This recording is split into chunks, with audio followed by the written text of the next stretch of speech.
Hi everyone, my name is Nidhi Bhatnagar and this is the seventh part of the chapter Making of a Global World, Class 10th History. Role of technology. What was the role of technology in all this? अब ये जो पूरा घटनाक्रम हम पीछे से देखते आ रहे हैं, है ना, इसमें टेक्नोलॉजी का क्या रोल रहा? तो the railways, steam ships and telegraph for example were very important inventions थे without which we can not imagine of transformed 19th century world. अब देखो आपने पूरा ये देखा कि 19th सेंचुरी वर्ल्ड जो था वो बहुत ज़्यादा ही मतलब बिल्कुल चेंज हो चुका था, राइट. तो ये घटनाक्रम में तकनीकी की भूमिका क्या रही, हम टेक्नोलॉजी की भूमिका क्या रही? तो रेलवे, फिर भाप के इंजन आए, स्टीम शिप्स आए, राइट, भाप के जहाज जिसे हम बोल सकते हैं, नॉट इंजन, भाप के जहाज जो आए थे, ठीक है. एंड टेलीग्राफ फॉर एग्जाम्पल, ये सब जो थे तकनीकी बदलाव में बहुत महत्वपूर्ण रहे थे उस समय, क्योंकि अगर देखो ये नहीं होते तो लोग भी नहीं इधर उधर जा पाते, सामान भी इधर उधर नहीं जा पाता, तो इनकी वजह से ही तो इतने ज़्यादा चेंजेस आए थे.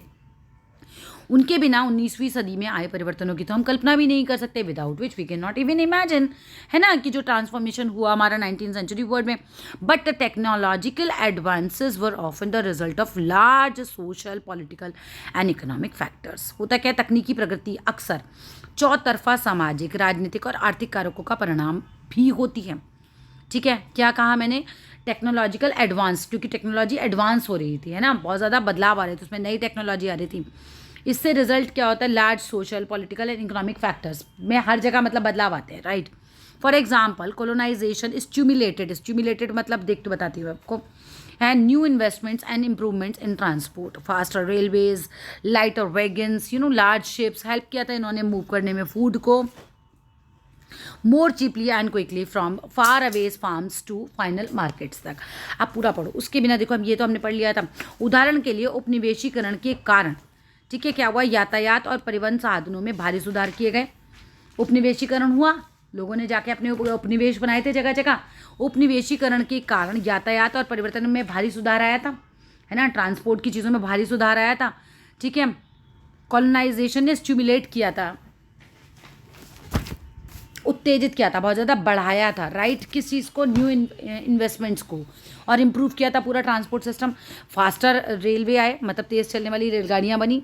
बोगियों का भार कम किया गया, जो रेलवे की बोगियाँ होती हैं ना, जो जो जिसे आप बैठते हो, कहते हो क्या है, हमारा कंपार्टमेंट, राइट, उनका जो भार था वो कम किया गया. लार्ज शिप्स ने हेल्प किया मूव करने में फूड को मोर चीपली. बड़े बड़े शिप्स आए तो ऑब्वियसली एक बार में बहुत सामान चल जाता था, तो मोर चीपली हो रहेगा. From far away farms to final markets तक इस तरीके से जो है चीज़ें पहुंचने लगी. Come to the next page. अब यहाँ पर देखो एक बहुत ही बढ़िया चीज़ आपको पढ़ने को मिलेगी. The trade in meat offers a good examples of this connected progress. अब बताए, इस मांस के उत्पादन की व्यापार से इस प्रक्रिया का अच्छा अंदाज़ा मिलता है. क्या होता था उस समय? जो मांस होता था ना, मीट जिसे हम कहते हैं, वो जाता था पहले एक जगह से दूसरी जगह. तो मांस पहले ना क्या करते थे, पूरे पूरे जानवर बेच देते थे.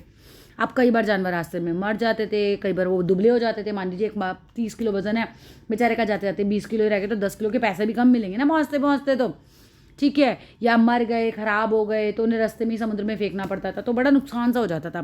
फिर बाद में क्या हुआ कि रेफ्रिजरेटर आ गए शिप्स पे, और उसकी वजह से फिर वो कट के ही फिर वो भेजे जाते थे, तो ख़राब होने की संभावना खत्म हो गई, राइट. अब ये पढ़ेंगे हम इस चीज़ में. Till the 1870s animal were shipped live from America to Europe. अब देखो अमेरिका से यूरोप भेजा जा रहा है, सब देखो यूरोप में जा रहा है कितना सारा सामान. अमेरिका से यूरोप जाता था जो एनिमल्स होते थे. कब? 1870 तक, ठीक है, 1870 तक एनिमल्स को जिंदा भेजा जाता है. एंड स्लथर्ड, सत्तर मतलब वहाँ पे उनको काटा जाता होगा.